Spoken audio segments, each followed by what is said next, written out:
Postmann Pat, med sin svarte og hvite katt.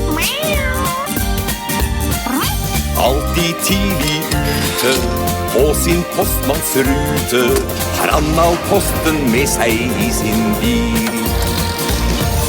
Postmann Pat, med sin svarte og hvite katt. Pat skal kjøre bil han, og det er med et smil han drar av sted i sin bil med dagens post. Alle mennesker kjenner bilen hans, små og store smiler når han vinker til dem. Noen lyder kjenner de godt, så som bank, ring, han har post til deg.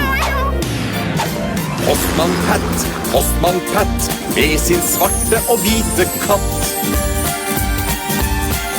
Alltid tidlig ute, på sin postmannsrute, har han all posten med seg i sin bil. Har han all posten med seg i sin bil. Ho, ho, ho, ho.